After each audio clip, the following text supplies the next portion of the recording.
Hi friends, welcome to my channel. Sharade ಸೀರಿಯಲ್ನ ಇವತ್ತಿನ ಸಂಚಿಕೆಯನ್ನು ನಾವೀಗ ನೋಡೋಣ. ಸಿದ್ದು ಶಾರದಾ ಬಗ್ಗೆನೇ ಯೋಚನೆ ಮಾಡ್ತಾ ಇರ್ತಾನೆ.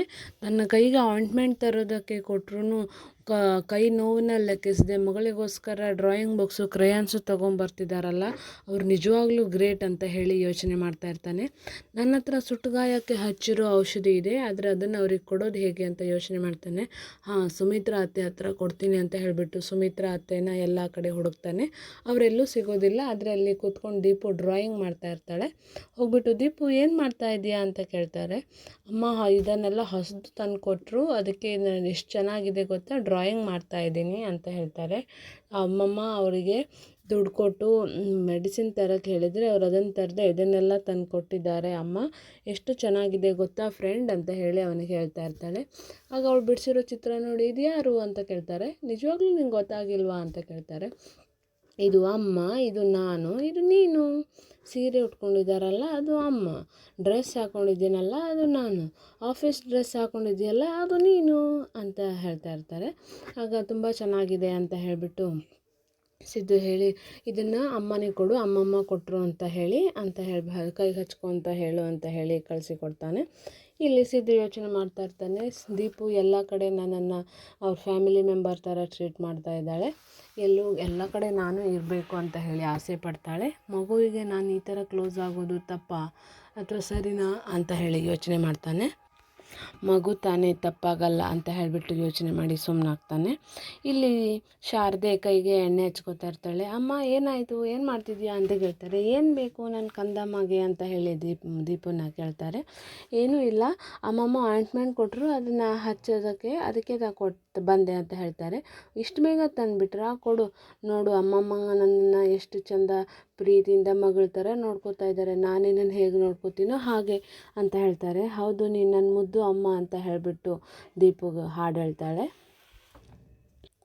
ಅದು ಬೆಳಗಾಗುತ್ತೆ, ಎಲ್ಲರೂ ಪೂಜೆಗೆ ರೆಡಿಯಾಗಿ ಬರ್ತಾ ಇರ್ತಾರೆ. ಶಿವನಾರಾಯಣರು ನನಗೆ ಯಾಕೋ ಹೊಟ್ಟೆ ಸರಿ ಇಲ್ಲ, ನಾನು ಬರೋದಿಲ್ಲ ಅಂತ ದಶರಥಂಗೆ ಹೇಳ್ತಾನೆ. ಯಾಕಪ್ಪ ಏನಾಯಿತು ಅಂತ ಕೇಳ್ತಾರೆ.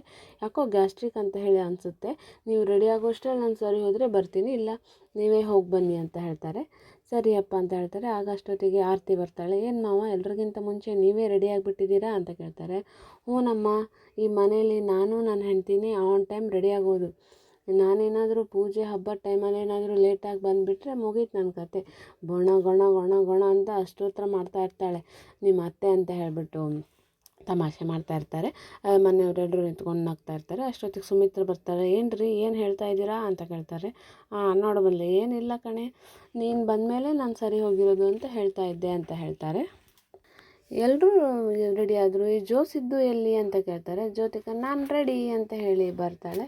ವೆರಿ ಗುಡ್, ಇವಳು ಬಂದಳು, ಇನ್ನು ಸಿದ್ದುನೇ ಲೇಟು ಅಂತ ಹೇಳಿಬಿಟ್ಟು ಹೇಳ್ತಾರೆ. ಏನೂ ಇಲ್ಲ, ಅವ್ನು ಮದುವೆ ಆದಮೇಲೆ ಅವ್ನು ಸರಿ ಹೋಗ್ತಾನೆ, ನಾನೀಗ ಸರಿ ಹೋಗಿಲ್ವಾ ಹಾಗೆ ಅಂತ ದಶರಥ ಮತ್ತೆ ತಮಾಷೆ ಮಾಡ್ತಾನೆ. ಸಿದ್ದು ಇನ್ನೂ ಬರದೇ ಇರೋದು ನೋಡಿ, ನಾನು ಹೋಗಿ ನೋಡ್ತೀನಿ ಅಂತ ವಿಮಲ ಅವ್ನ ರೂಮಿಗೆ ಹೋಗ್ತಾಳೆ. ಸಿದ್ದು ಸುಮ್ಮನೆ ಬೇಜಾರಲ್ಲಿ ಕುಂತಿರ್ತಾನೆ. ಸಿದ್ದು ರೆಡಿನಾ ಅಂತ ಹೇಳಿ ಹೋದಾಗ, ಇನ್ನೂ ರೆಡಿ ಆಗಿಲ್ವೇನೋ, ಪೂಜೆಗೆ ಹೋಗಬೇಕು ಅಂತ ಹೇಳ್ತಾರೆ. ಪರಿಹಾರ ಪೂಜೆ ಮಾಡಿಸ್ಬೇಕು ಅಂತ ಹೇಳ್ತಾ ಮದುವೆಗಿರೋ ಅಡ್ಡಿನ ಪರಿಹಾರ ಮಾಡೋದಕ್ಕೋಸ್ಕರ ಪರಿಹಾರ ಪೂಜೆ ಮಾಡೋಕ್ಕೆ ಹೋಗ್ತಾ ಇರೋದು, ನೀನೇ ಇನ್ನೂ ರೆಡಿ ಆಗಿಲ್ಲ ಅಂದರೆ ಹೇಗೆ ಅಂತ ವಿಮಲ ಕೇಳ್ತಾರೆ. ಈ ಮದುವೆನೇ ಇಷ್ಟ ಇಲ್ಲ ಅಂತ ಹೇಳ್ತಾ ಇದ್ದೀನಿ, ಇನ್ನು ಮದುವೆ ಪರಿಹಾರ ಪೂಜೆನ ನಾನು ಬರಲ್ಲಮ್ಮ, ನನಗೆ ಇಷ್ಟ ಇಲ್ಲ ಅಂತ ಹೇಳ್ತಾರೆ. ಆಗ ಯಾಕೋ ಸಿದ್ದು ಹೀಗೆಲ್ಲ ಹೇಳ್ತೀಯ, ಅಲ್ಲಿ ಮನೆಯವರೆಲ್ಲರೂ ನಿನಗೋಸ್ಕರ ಕಾಯ್ತಾ ಇದ್ದಾರೆ, ಜ್ಯೋತಿಕಾ ನೋಡು ನಿನಗೋಸ್ಕರ ಕಾಯ್ತಿದ್ದಾಳೆ, ನೀನು ಹೀಗೆ ಮಾಡೋದು ಸರಿನಾ ಅಂತ ಹೇಳ್ತಾರೆ. ಜೋನ ನಾನು ಯಾವತ್ತೂ ಆ ದೃಷ್ಟಿಯಿಂದ ನೋಡಿಲ್ಲ, ನನಗೀಗಾಗ ನೋಡೋಕ್ಕಾಗಲ್ಲ ಅಮ್ಮ, ಅರ್ಥ ಮಾಡ್ಕೊ ಅಂತ ಹೇಳಿ ಅರ್ಥ ಮಾಡಿಸೋ ಪ್ರಯತ್ನ ಪಡ್ತಾನೆ.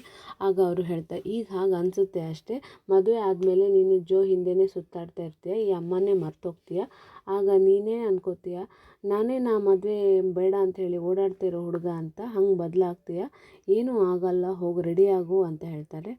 ಆದರೂ ಅಮ್ಮ ನಂಗೆ ಮದುವೆ ಇಷ್ಟ ಇಲ್ಲ ಅಂತ ಸಿದ್ದು ರಿಕ್ವೆಸ್ಟ್ ಮಾಡ್ತಾನೆ. ಅದೆಲ್ಲ ಗೊತ್ತಿಲ್ಲ, ನೀನು ಜೋರನ್ನ ಮದುವೆ ಆಗ್ತಿದೀಯಾ ಅಷ್ಟೇ, ಹೋಗಿ ರೆಡಿಯಾಗಿ ಬಾ ಅಂತ ಹೇಳಿ ವಿಮಲ ಜೋರು ಮಾಡಿ ಸಿದ್ದುನ ಕಳಿಸ್ತಾರೆ. ನಾನು ಬಾಗಿಲಲ್ಲೇ ಕಾಯ್ತಾ ಇರ್ತೀನಿ, ನೀನು ರೆಡಿಯಾಗಿ ಬರ್ತಿದೀಯ ಅಂತ ಹೇಳಿಬಿಟ್ಟು ಅವರು ಹೋಗ್ತಾರೆ. ಆಗ ಜೋ ಇಲ್ಲಿ ಜೋ ಇವರೆಲ್ಲ ಕಾಯ್ತಾ ಇರ್ತಾರೆ. ಇವನು ಯಾಕೋ ಇಷ್ಟೊತ್ತಾದರೂ ಬಂದಿಲ್ವಲ್ಲ ಅಂತ ಹೇಳಿ ಕೇಳ್ತಾ ಇದ್ದಾಗ ಸಿದ್ದು ಮತ್ತು ವಿಮಲಾ ಹೊರಗಡೆ ಬರ್ತಾರೆ.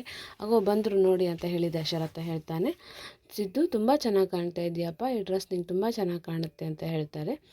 ಎಲ್ಲೋ ಇವ್ನು ಬರಲ್ಲ ಅಂತ ಅನ್ಕೊಂಡಿದ್ದೆ, ಸದ್ಯ ಬಂದಲ್ಲಪ್ಪ ಅಂತ ಪಾರಿಜಾತ ಮನಸ್ಸಲ್ಲೇ ಅನ್ಕೋತಾಳೆ. ಅಮ್ಮ ನೀವೆಲ್ಲ ಹೋಗ್ತಾ ಇರಿ, ನಾನು ಮೊಬೈಲ್ ಬಿಟ್ಟು ಬಂದಿದ್ದೀನಿ, ತೊಗೊಂಬರ್ತೀನಿ ಅಂತ ಹೇಳ್ತಾರೆ. ನಿಜವಾಗ್ಲೂ ಮೊಬೈಲ್ ಬಿಟ್ಟು ಬಂದಿದ್ದೀನಮ್ಮ ಅಂತ ಹೇಳಿಬಿಟ್ಟು ವಿಮಲಾಗೆ ಹೇಳಿ ಸಿದ್ದು ರೂಮ್ ಒಳಗಡೆ ಹೋಗ್ತಾನೆ. ಆಗ ಶಿವನಾರಾಯಣರು ನೀವೆಲ್ಲ ಹೋಗಿ ನನಗೆ ಯಾಕೋ ಸರಿ ಇಲ್ಲ ಹೊಟ್ಟೆ, ನಾನು ಬರಲ್ಲ ಅಂತ ಹೇಳ್ತಾರೆ. ಆಗ ವಿಮಲಾ ನೀವೆಲ್ಲ ಹೋಗಿ ನಾನು ಅಪ್ಪನ ಜೊತೆ ಇಲ್ಲೇ ಇರ್ತೀನಿ ಅಂತ ಹೇಳಿಬಿಟ್ಟು ಹೇಳ್ತಾಳೆ. ಆಗ ಶಿವನಾರಾಯಣರು ಹೇಳ್ತಾರೆ, ನೀನು ಗಂಡಿನ ತಾಯಿ, ನೀನೇ ಹೋಗಿಲ್ಲ ಅಂದರೆ ಸರಿಯಾಗಲ್ಲ, ನಿನ್ನ ಅವಶ್ಯಕತೆ ಅಲ್ಲಿ ತುಂಬ ಇರುತ್ತೆ. ನನಗೇನಾಗಿಲ್ಲ, ಗ್ಯಾಸ್ಟ್ರಿಕ್ ಅಷ್ಟೇ, ಕಷಾಯ ಮಾಡಿಸ್ಕೊಂಡು ಕುಡಿತೀನಿ ನಾನು. ನೀವೆಲ್ಲ ಹೋಗಿ ಪೂಜೆ ಮಾಡ್ಕೊಂಡು ಬನ್ನಿ, ಪೂಜೆ ಸುಸೂತ್ರವಾಗಿ ಇರಬೇಕು, ಪುರೋಹಿತರು ಹೇಳಿದಾಗ ಇದನ್ನು ಬಿಟ್ಟರೆ ಮತ್ತು ಬೇರೆ ಮುಹೂರ್ತ ಇಲ್ಲ ಅಂತ ಹೇಳ್ತಾರೆ ಶಿವನಾರಾಯಣರು. ಆಗ ಸುಮಿತ್ರಾ ಕೂಡ ಕೇಳ್ತಾರೆ, ಮಾವ ನಿಜವಾಗ್ಲೂ ನೀವು ಓಕೆನಾ, ಡಾಕ್ಟ್ರನ್ನೇನಾದರೂ ಕರ್ಸೋಣ ಅಂತೆಲ್ಲ ಕೇಳ್ತಾರೆ. ಏನೂ ಪರವಾಗಿಲ್ಲಮ್ಮ, ನೀವು ಹೋಗಿ ಬನ್ನಿ, ಪೂಜೆ ಸಾಂಗವಾಗಿ ನಡಿಬೇಕು ಅಂತ ಹೇಳಿ ಅವಳನ್ನು ಕರೀತಾರೆ. ಮದುವೆ ನಿಂತಿಲ್ಲ ಇನ್ನು, ಮದುವೆಗೇನು ತೊಂದರೆ ಇಲ್ಲ ಅಂತ ಹೇಳಿ ಆಗಬೇಕಷ್ಟೇ ಅಂತ ಹೇಳಿಬಿಟ್ಟು ಹೇಳ್ತಾರೆ. ಆಗ ಪಾರಿಜಾತ ಕೂಡ ಹೌದು ಪೂಜೆ ಆಗೋದು ಮುಖ್ಯ, ನಡೀರಿ ನಾವು ಹೋಗೋಣ ಅಂತ ಹೇಳಿಬಿಟ್ಟು ಅವ್ರನ್ನೆಲ್ಲ ಹೋಗೋದಕ್ಕೆ ತಯಾರಿ ಮಾಡ್ತಾಳೆ. ಎಲ್ಲರೂ ಹೋಗ್ತಾರೆ. ಜ್ಯೋತಿಕಾ ಅಲ್ಲೇ ನಿಂತಿರ್ತಾಳೆ. ಆಗ ಬಾರಮ್ಮ ಕಂದ, ಅವ್ನು ಬರ್ತಾನೆ ಅಂತ ಹೇಳಿಬಿಟ್ಟು ಅವಳನ್ನು ಕರ್ಕೊಂಡು ಹೋಗ್ತಾರೆ.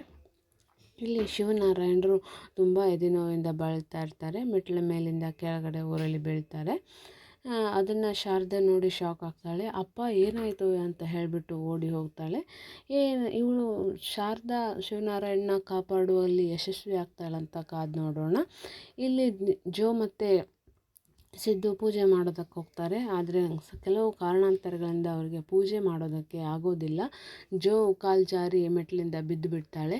ಪೂಜೆಗೆ ಅಲ್ಲೇ ವಿಘ್ನ ಆಗುತ್ತೆ. ಏನಾಗುತ್ತೆ ಅಂತ ನಾವು ಮುಂದೆ ಕಾದು ನೋಡೋಣ. ಇವತ್ತಿನ ಈ ಸಂಚಿಕೆ ನಿಮ್ಗೆ ಇಷ್ಟ ಆದಲ್ಲಿ ಲೈಕ್ ಮಾಡಿ, ಶೇರ್ ಮಾಡಿ, ಸಬ್ಸ್ಕ್ರೈಬ್ ಮಾಡಿ. Thank you.